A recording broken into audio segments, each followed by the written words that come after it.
নমস্কার, শুভ দুপুর। আজকে রান্না করেছি চিকেন করেছি, মাটন করেছি।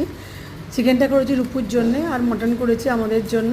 মটনটা পাতলা করেই করেছি। এই দেখুন, 2 রকম মাংস এখানে আনা আছে, আর মাংসের সব জোগাড়ও করে নিয়েছি। আর করেছি কলমি শাক ভাজা। কলমি শাকটা আমার বোন কেটে দিচ্ছে খুব মিহি করে।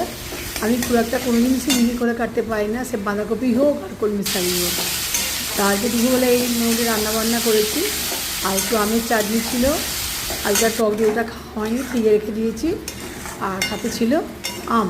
এখন তো আমের সময়, যদিও আমটা খুব একটা মিষ্টি নয়, মোটামুটি টক নয়, একটুখানি মিষ্টিটা কম, কিন্তু তবুও ভালো লাগে বেশ খেতে। আর মটনটা পাতলা করেই করেছিলাম, আগেই বললাম। আর কলমি শাক ভাজা এই দেখুন হয়ে গেছে, জন্য আমি ভাতটা বেড়ে ফেলি। এটা টুকু চিকেন, এটা আমাদের মটন, ভাত, মাংসের ঝোল, আমের চাটনি, কলমি শাক ভাজা।